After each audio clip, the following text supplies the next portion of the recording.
Who is the greatest in the kingdom of heaven?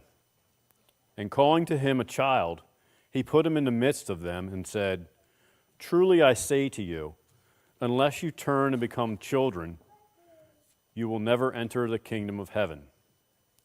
Whoever humbles himself like this child is the greatest in the kingdom of heaven. Whoever receives one such child in my name receives me. But whoever causes one of these little ones who believe in me to sin, it would be better for him to have a great millstone fastened around his neck and to be drowned in the depth of the sea. So we're going to look at the first thing that the disciples asked Jesus, who is the greatest in the kingdom? What answer were the disciples looking for? Who among themselves? Right. Who amongst them? Not who's going to be the greatest one, as in position, but which one of them will be the greatest one? So what does Jesus tell us is required to enter the kingdom of heaven?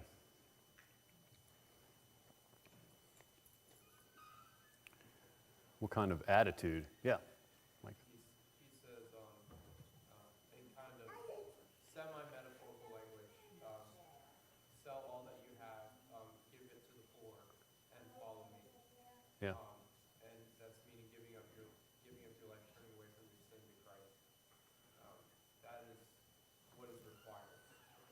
So what kind of attitude would you have to do all that?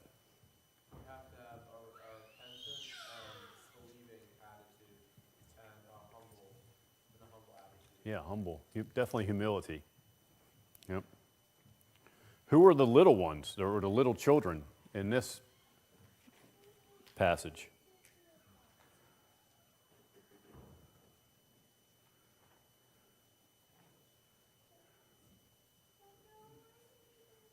He's talking about the little children. So who are these little children? Is it literally little kids, the only ones that can get into heaven? Mr. Jerry? All of us, yeah. Believers? For those who are young in the faith. Yes. Yep. Little as in stature of their faith. I just finished doing my taxes, and what do they call them on your taxes? Dependents. Dependents. Yeah. So I think that's one of the defining characteristics. The federal government is correct on this, and they're calling them dependents. Little ones that are dependent on their father or their parents. Yep. Who does Jesus compare himself to?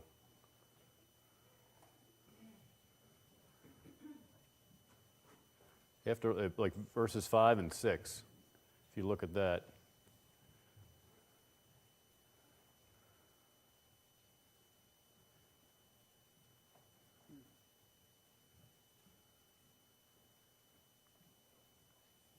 Whoever receives one such child in my name receives me.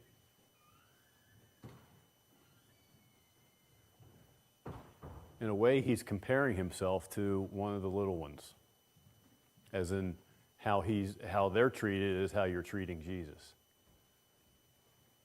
It's also ironic how they're standing before the king and saying, who's the greatest? Yeah, we can't lose the humor there. Mm-hmm. Yep. All right, I have some verses that we can look at in addition to what Matthew has. Let's take a look at James 4:6.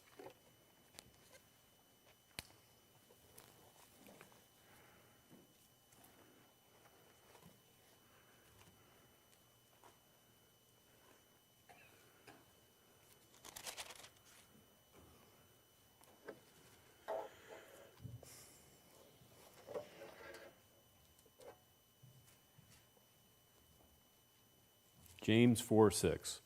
But he gives more grace. Therefore it says, God opposes the proud, but gives grace to the humble.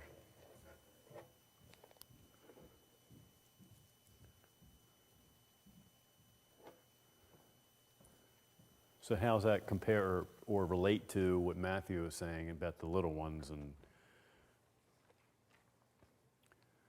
the attitude. What's James telling us about God? You have to have a humble attitude about your own heart and what condition it's in and your need for Jesus as your Savior. Yeah, thank you. Anything else? Yes. Todd, do you think that's why Jesus is comparing himself to a child? I mean, like, us compared to children, okay, that makes sense. But why is Jesus comparing himself to a child? Is it this humility thing that he, like a child, is I believe so. dependent to?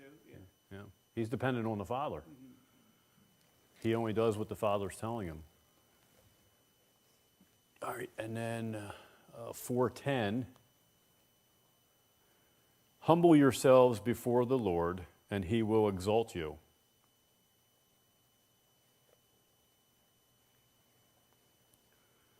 There's kind of two competing ideas there, humbling and exalting. And if we humble ourselves, then we're exalted. Who would we be exalted by? Thank you. The heart, he sees the heart. Yes. So he knows what's right in our, if it's right in our heart. And he, blesses us for that. Yes. Thank you. Anything else from that one? I think it's far better than the reverse. The reverse is exalt yourself and you'll be humbled. But the scripture also says that too. All right. We'll take a look at Luke 14:11.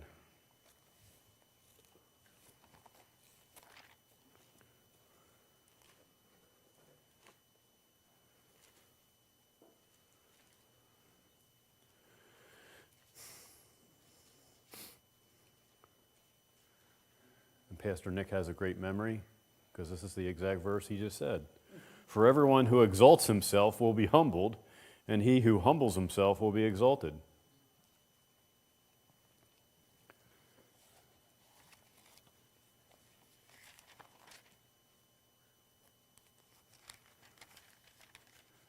So more of that idea of humility and exaltation.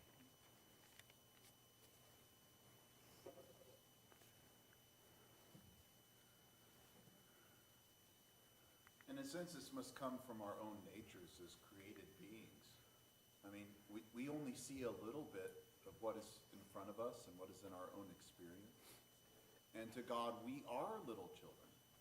We are the ones who do not have the knowledge and experience that he has. And so it's to recognize ourselves and who God is.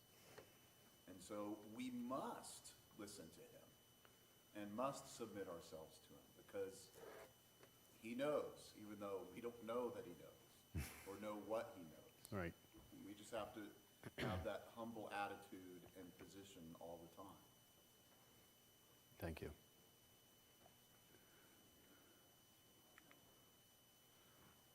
All right, let's take a look at verses 7 to 9. Temptations. Woe to the world for temptations to sin.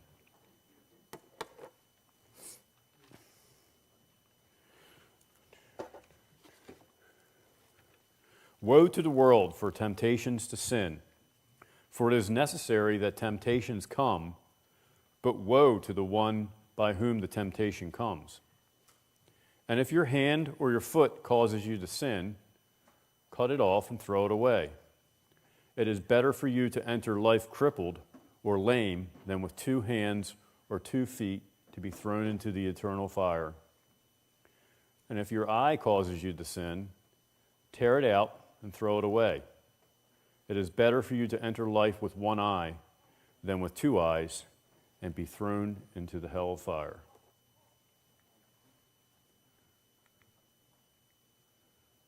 What is the state of the world, the present state of the world in this passage?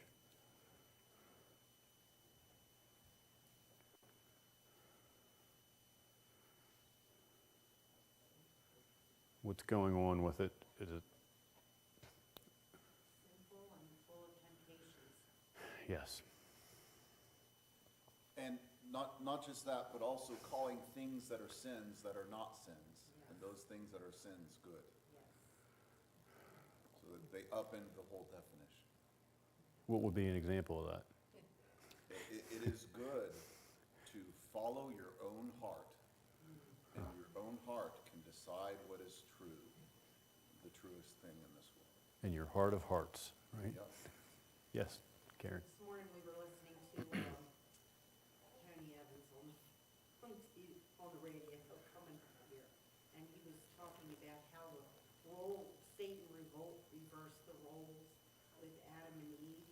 He came to Eve and kind of put her over Adam. He just, threw everything into a mess, and it just, that was the start of, what was. Right.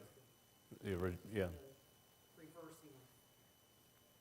that's an interesting point. I've never even heard it put that way, but Tony was spot on, as he was yelling at you this morning on the radio.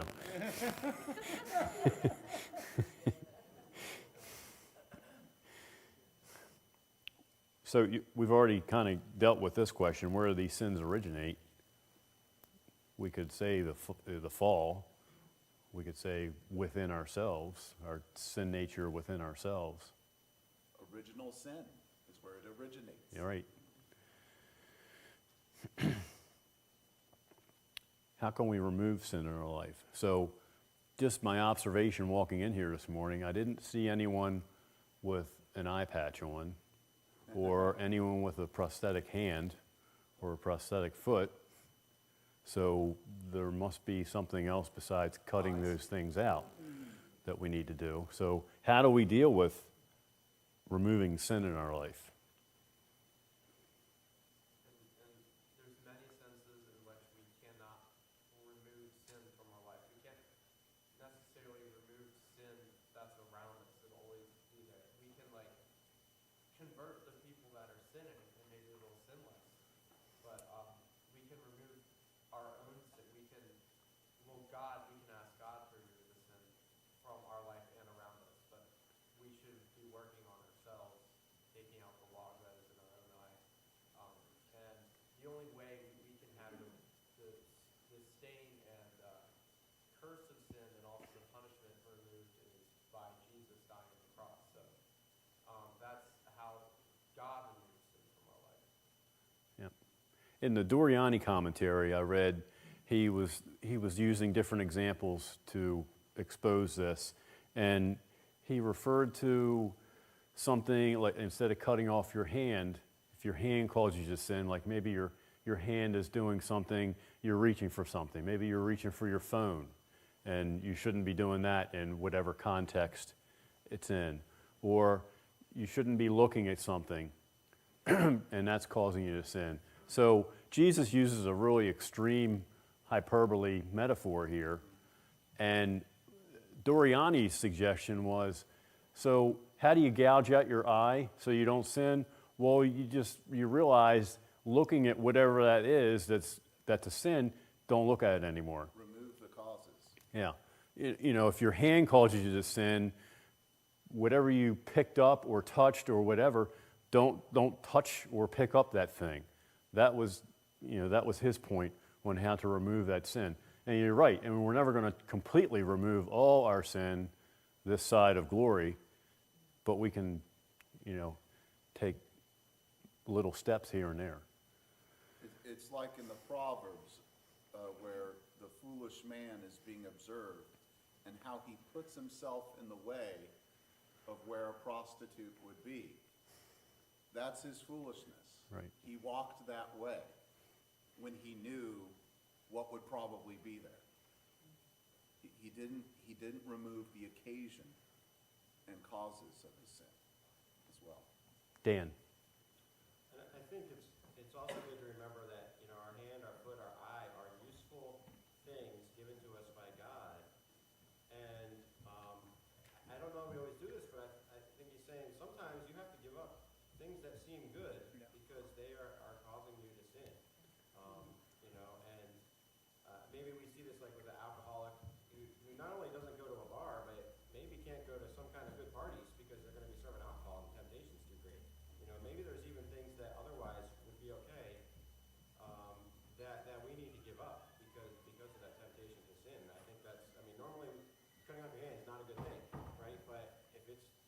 leading you into sin, then it's an extreme thing that you need to do. And we have to be careful here too, because the things that cause us to sin are not necessarily going to be the things that cause other people to sin. Because then we could slip into legalism and say, well, this has been good for me, therefore it must be good for you, without scriptural warrant. We have our own consciences that we must be subject to, and we must observe that there are things that lead us and occasion us to sin that we personally need to be aware of.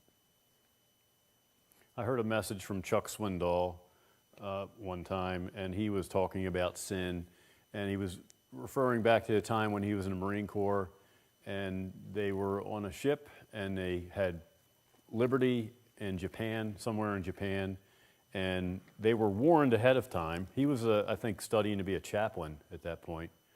They were warned ahead of time that they were going to be in a bad district. This was like a red light district. And he didn't want any parts of that. He decided in his mind when he got off the ship, he was going to run past everything and not look at anything and run to wherever he had to get food or lodging or whatever. But that was his way of dealing with it. Run. Don't stop. Don't look at it. Just completely bypass it. Yes. So, in 2 Corinthians, we're told Paul says, we destroy arguments and every lofty opinion raised against the knowledge of God, and take every thought. take every thought captive to obey Christ, being ready to punish every disobedience when your obedience is complete. And he said, take every thought captive. So what we need to do is analyze what we're going to say before we say it. Yes. So that's another good way of keeping sin out of our lives. Great. Thank you. All right, let's take a look at 1 Corinthians 11:18.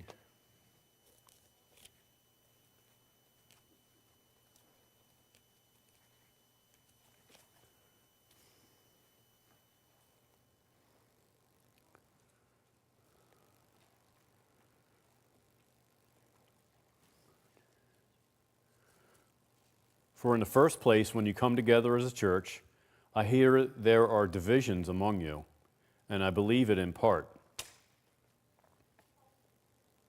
For there must be factions among you, in order that those who are genuine among you may be recognized.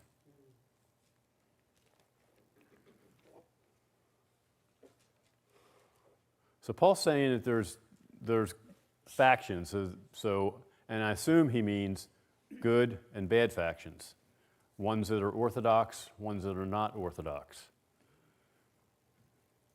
And he says that's good. Why do you think that would be good? Because even though God is patient and willing to wait to the end to finally reveal who the goats and who the sheep are, we have a duty as the church to, when those divisions become evident, to cleanse the lump of leaven from the church, to see that it is pure. But we can't do that until it is revealed, until the hearts are revealed by the true actions. So we have to have some discernment. Yes. It also, interestingly enough, it requires the church to search the scriptures to see what the truth is and what the error is. And so it drives the church into greater knowledge and dependence on Christ. Who's right? I have to go to the Bible. Right. I have to go to God. The word rightly divides. Yeah. All right, Matthew 5:29 to 30.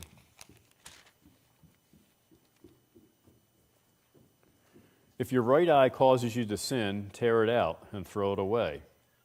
For it is better that you lose one of your members than your whole body be thrown into hell. And if your right hand causes you to sin, cut it off and throw it away. For it is better that you lose one of your members than your whole body go into hell. So this is just another instance of Jesus saying this again. So in 18, this is the second time he said it. In chapter 5, it was the first time. So he's emphasizing this again, this idea of removing that whatever is causing you to sin.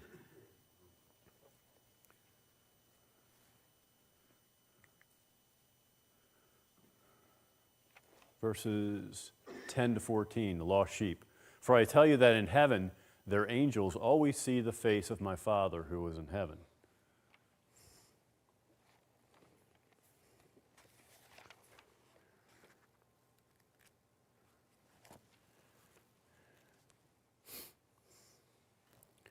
See that you do not despise one of these little ones. For I tell you that in heaven their angels always see the face of my Father who is in heaven. What do you think? If a man has 100 sheep and one of them has gone astray, does he not leave the 99 on the mountains and go in search of the one that went astray? And if he finds it, truly I say to you, he rejoices over it more than over the 99 that never went astray. So it is not the will of my Father who is in heaven that one of these little ones should perish.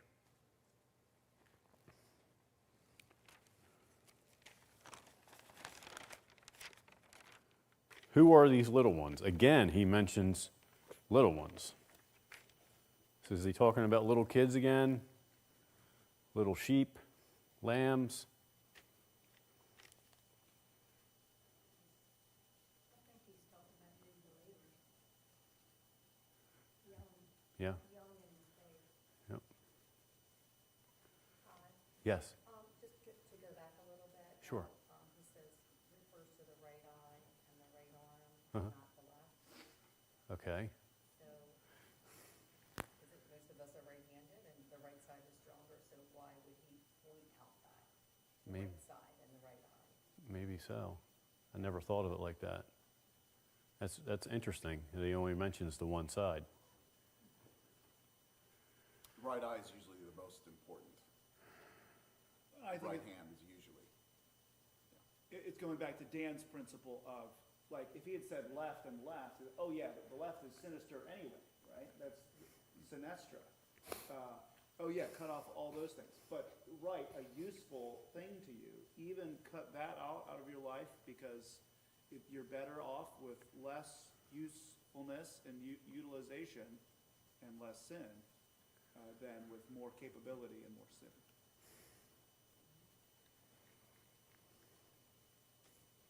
Pastor Kurt, Oh, You've got- you read my mind. you've got a thought going there?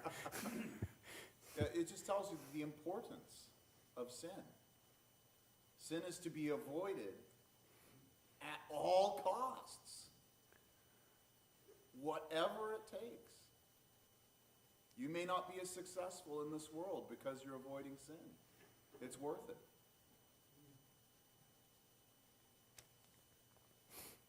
How does God care for us?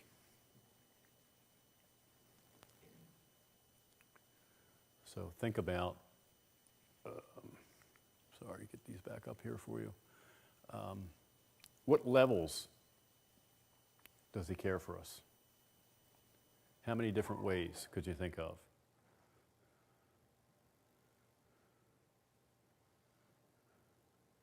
Number one, our souls. Here's the- Individual?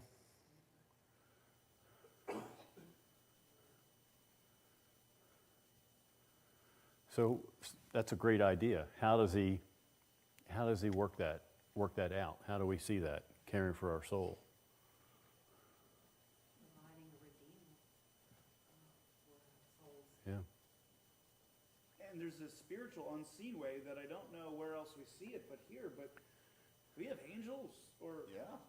that see that are associated with us that see God's face. So that's another way that he cares for us that we don't have any idea about, except for him mentioning it here. So there's probably 3 or 4 other ways that he's caring for us that we don't even know about. And ironically, it's also in Job with Satan. even Satan and his wiles against us are for the revelation to Job of God's glory. So even the evil angels are subjected to this for our good and care. Two of the ways Doriani addresses this in his commentary is that God cares for us individually, like cares for our soul, and corporately, as in being members of a church. All right, we have elders who shepherd the flock, who care for our souls and our spiritual condition.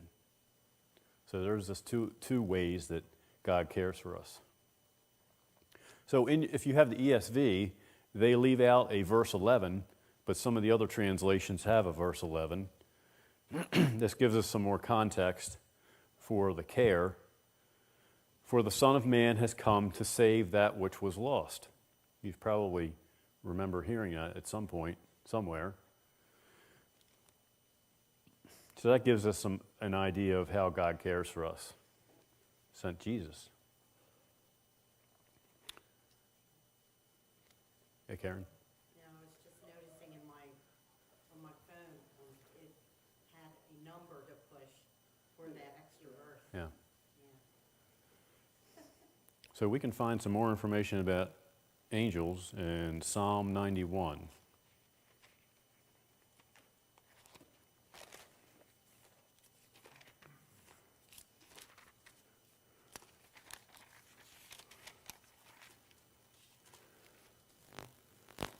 And verses 11 to 12. For he will command his angels concerning you to guard you in all your ways. On their hands they will bear you up, lest you strike your foot against a stone. So I want you to just take note of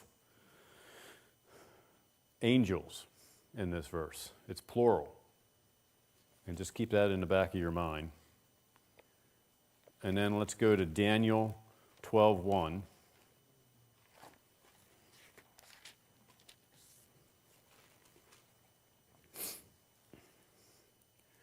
At that time shall arise Michael, the great prince who has charge over your people. And there shall be a time of trouble, such as never has been since there was a nation till that time. But at that time your people will be delivered, everyone whose name shall be found written in the book. So here's two instances of angels. One's plural and one's singular. And we have one in Daniel identified by his name of Michael. So first off, let's look at Psalm 91. What do we think about the plural, angels? Is there any other indication anywhere about angels in the plural? Yeah, the whole heavenly host. And then what about Michael? What has his role traditionally been understood to be? Warrior? Doing battle with Satan? Psalm 91 is a battlefield scene. So there's multiple souls on the battlefield. And in that case, maybe multiple angels are required then to protect each one. Thank you. John Calvin can give us some insight into this. For the fact that that all the heavenly hosts are keeping watch for his safety will not satisfy man, I do not see what benefit he could derive from knowing that one angel has been given to him as his special guardian. So you know the opinions are split on this. There's some that believe in everyone has a single guardian angel. And then you've got Calvin, who doesn't agree with that. He's like, you've got the whole heavenly host on your side, not just one. So why would you think you have just one when you've got all of them?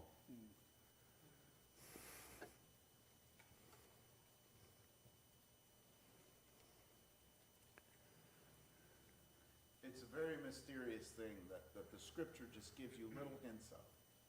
And you can kind of understand why God does that and not just give you a whole history of angels and all their battles and all the things that they're doing.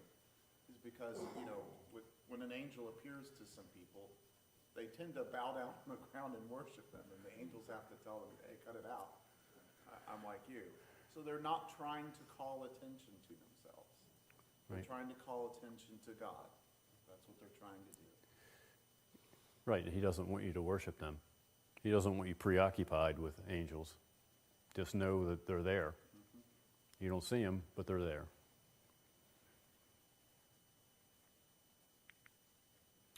If your brother sins, 18:15 to 20. If your brother sins against you, go and tell him his fault, between you and him alone. If he listens to you, you have gained your brother. But if he does not listen, take one or two others along with you, that every charge may be established by the evidence of 2 or 3 witnesses. If he refuses to listen to them, tell it to the church. And if he refuses to listen even to the church, let him be to you as a Gentile and a tax collector. Truly I say to you, whatever you bind on earth shall be bound in heaven, and whatever you loose on earth shall be loosed in heaven. Again, I say to you, if 2 of you agree on earth about anything they ask, it will be done for them by my Father in heaven. For where 2 or 3 are gathered in my name, there I am among you. So we have here a threefold plan from Jesus on how to deal with sin or sinners. What are the 3 things mentioned, the process here?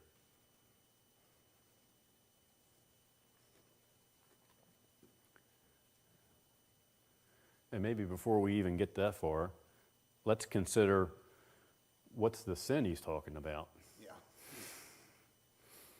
He didn't shake my hand and walk past me. Right. There are things that you need to let be water under the bridge.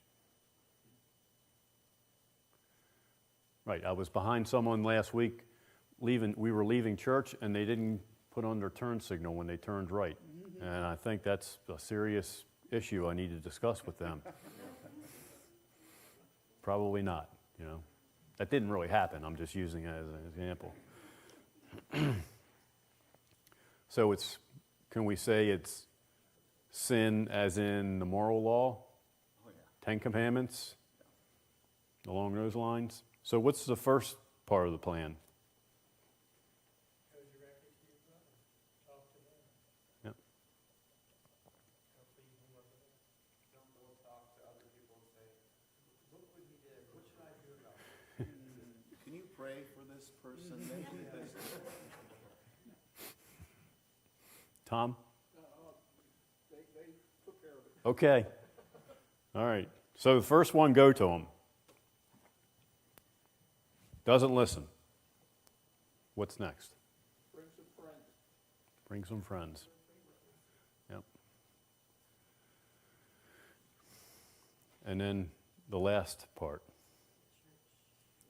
So who's the church? Do we just walk into the sanctuary one morning? Excuse me, Pastor Barker, before you start your sermon, I've got some things I need to let the church know.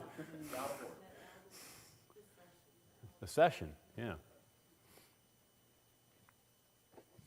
And then the session's got that third part.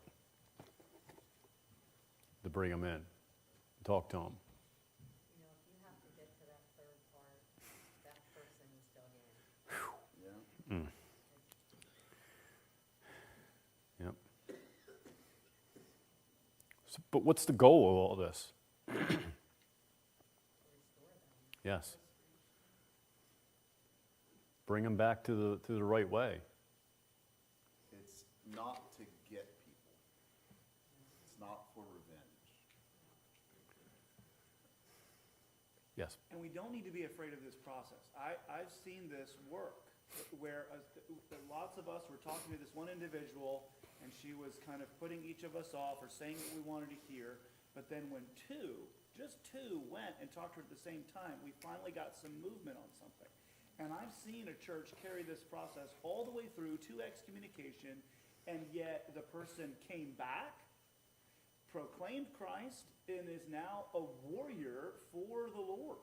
So we don't need to think that, oh, I'm being mean or something by doing this process, or I hate this person. No.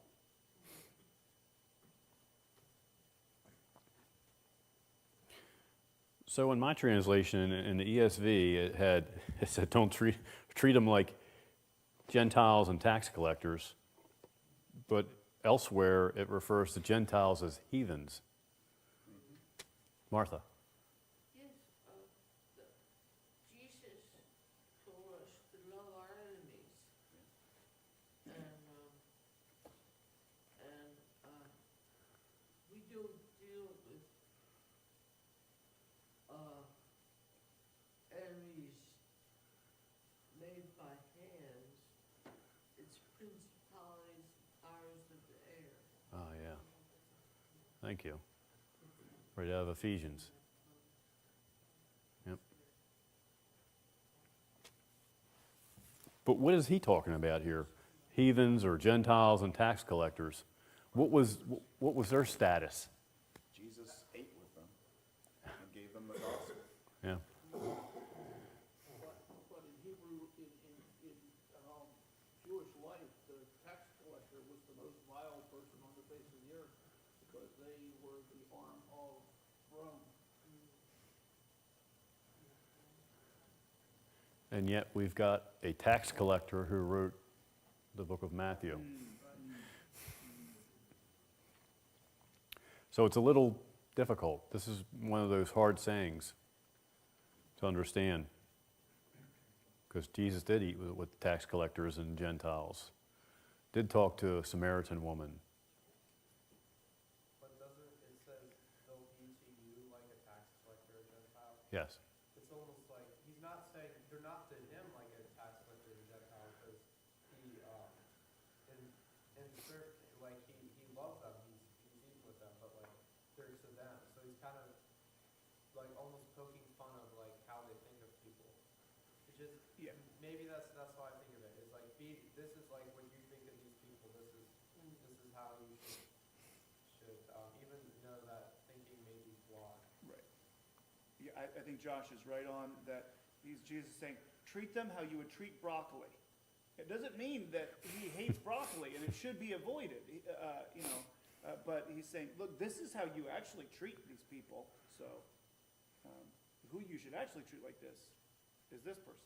And I think it's saying here, you treat somebody as a Gentile or tax collector, it's a realization this person is not one of your brothers or sisters in Christ, or at least not acting like that, not to trust the person that way. But then on the other hand, Gentiles and tax collectors, that's your evangelical target. That's who, then you need to think, this is a person I need to take the gospel to, because it seems like that the gospel's not part of this person's life, and so that's how I need to think about when I interact. Thank you, Bob. All right, I apologize for the order of the verses here. We should start with the Old Testament first. Deuteronomy 19:15. One more couple of verses here from Jude. And have mercy on those who doubt, save others by snatching them out of the fire. To others show mercy with fear, hating even the garment stained by the flesh. That there's this love and hate relationship. Hating the things that God hates and loving the things that God loves. And attempting to restore such people as are talked about in Jude to the knowledge of Christ. That we're hating even the garment stained by the flesh. That even in this process, it's like we're handling toxic material. in the midst of trying to restore a person to the faith. Thank you.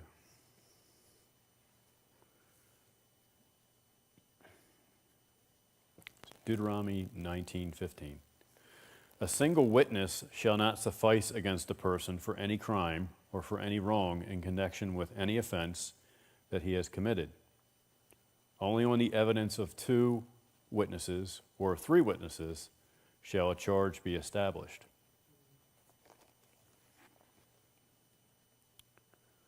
And Galatians 6:1.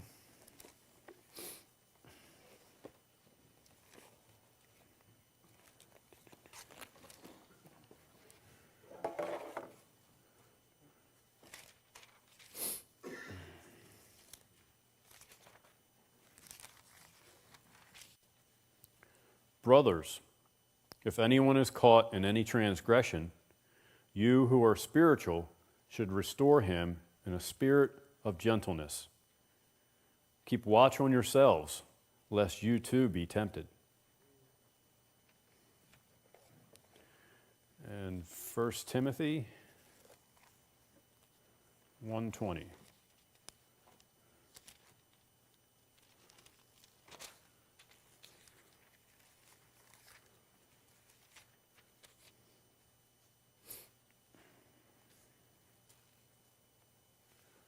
Among who are Hymenaeus and Alexander, whom I have handed over to Satan, that they may learn not to blaspheme.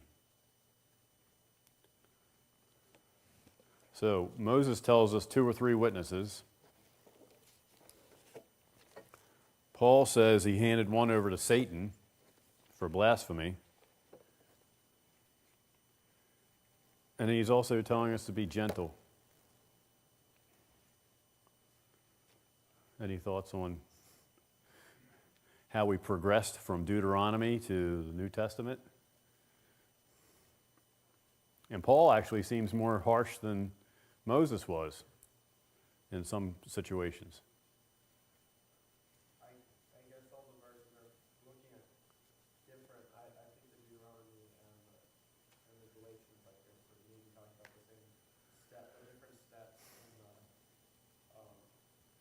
judicial aspect of the judicial steps in like how you like of a trial type thing. Yeah. Church. So like I guess the First Timothy is after you've done everything, he hands them over to Satan. Like he's not. If someone does something once, you're not gonna like throw them out of the church. But there's people probably after a history and a while, people saying you have to stop doing this. Pastor Kurt? Handing them over to Satan is something we have an example of in 1st and 2nd Corinthians, where the man who was with his father's wife, the church was bragging that they were tolerant and allowing them to be there, and Paul says, no, you need to cast them out. Give them over to Satan for the destruction of the flesh. And we find in 2 Corinthians, Paul is talking about somebody who needs to be restored back to the church because he repented. So even when somebody is handed over to Satan, and he says there in 1 Corinthians that it's for the purification of the flesh, to purge out the sin from that person as well.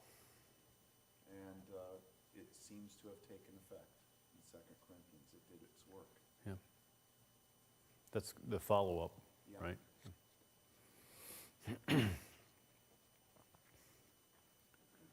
Any other thoughts on any of those extra passages? The unforgiving servant, 18:21 to 35.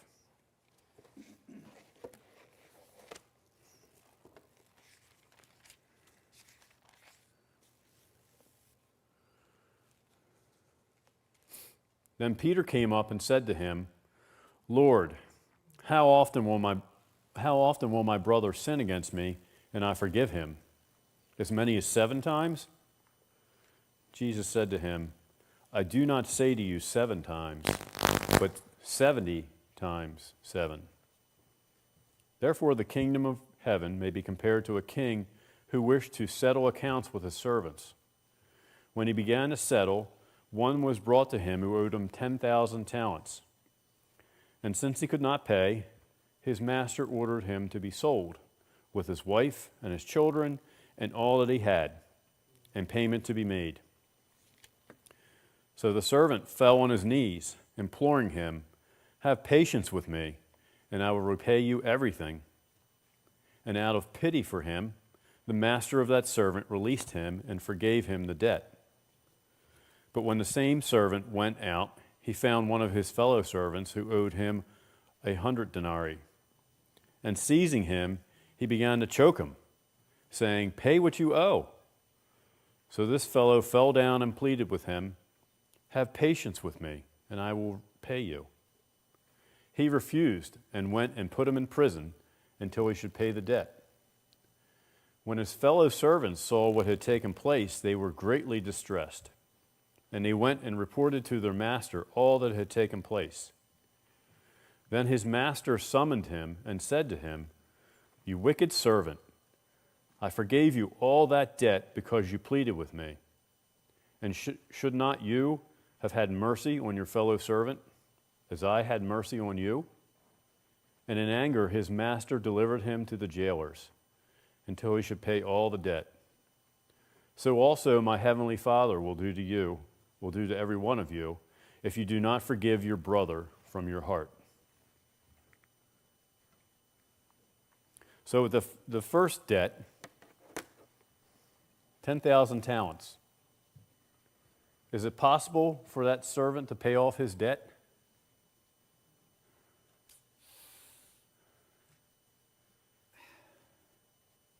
Oh, no.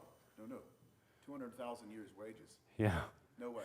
yeah, That's like millions of dollars, I think, yeah. It's at least. pretty much impossible. So what does that vast debt represent? This is one of those. This is a parable, so it's a metaphor.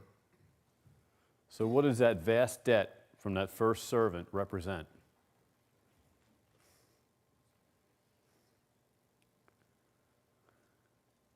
It's a debt that can't be paid back on his own.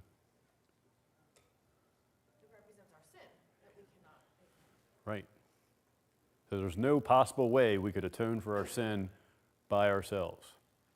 If you will not forgive your debtors, then Christ is not forgiven you. Right. What is the smaller debt? So the second servant owes the first servant some money. It's a little bit smaller. It's just 100 denarii.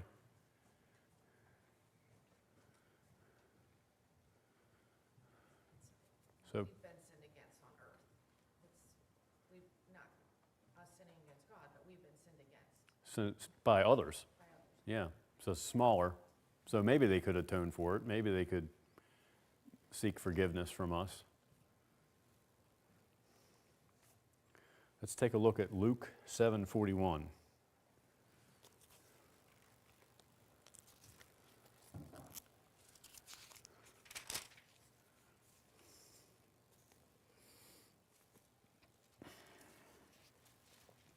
A certain moneylender had two debtors.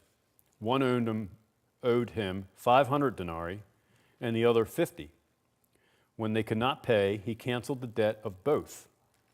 Now, which one of them will love him more? Simon answered, "The one, I suppose, for whom he canceled the larger debt." And he said to him, "You have judged rightly." And then James 2:13.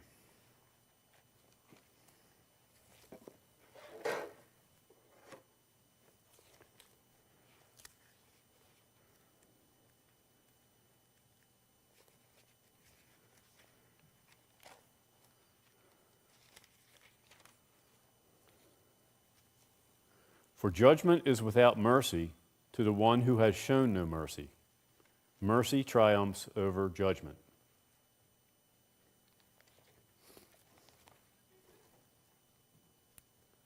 So in that first one, there's two debtors. One has a bigger debt than the other one. Both are forgiven. And Jesus says, who's going to be more happy? Who's going to feel more blessed?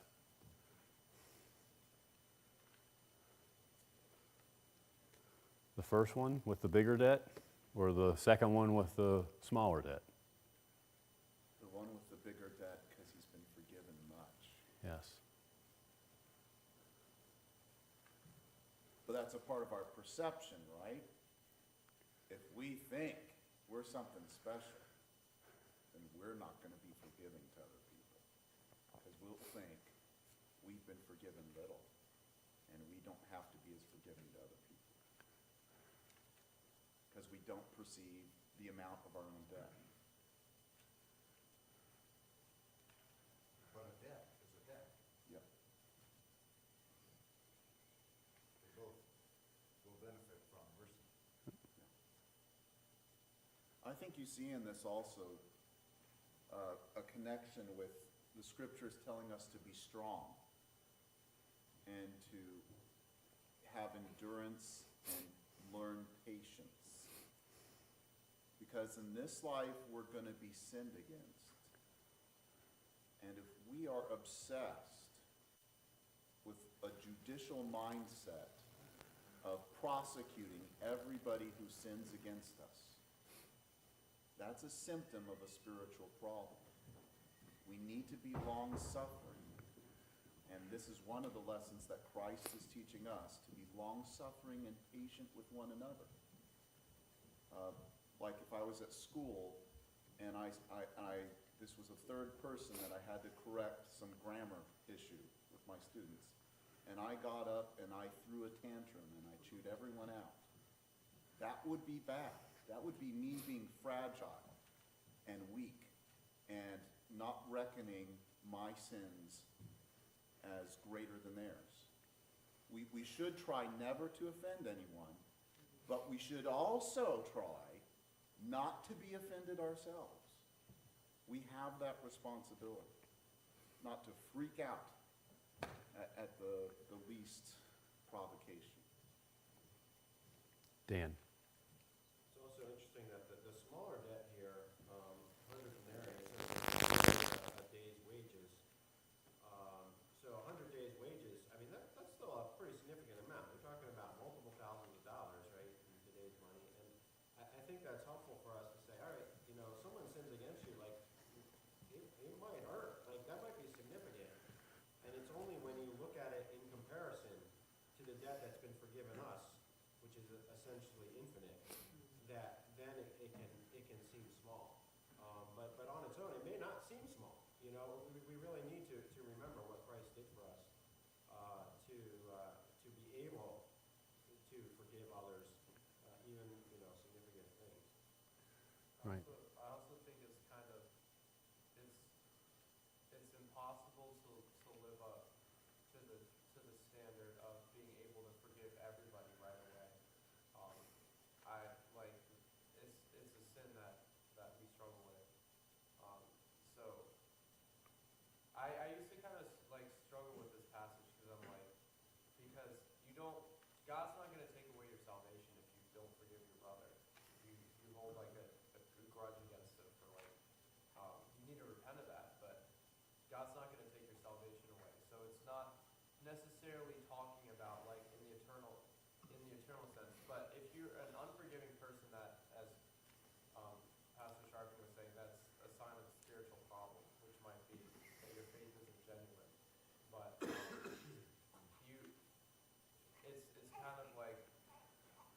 kind of like a call to just to look on how much God has forgiven us, because and look at how God forgives us when we don't forgive other people, and show the contrast there. Thank you. All right, we are at our time limit now. Thank you all for your comments. Let's close in prayer now.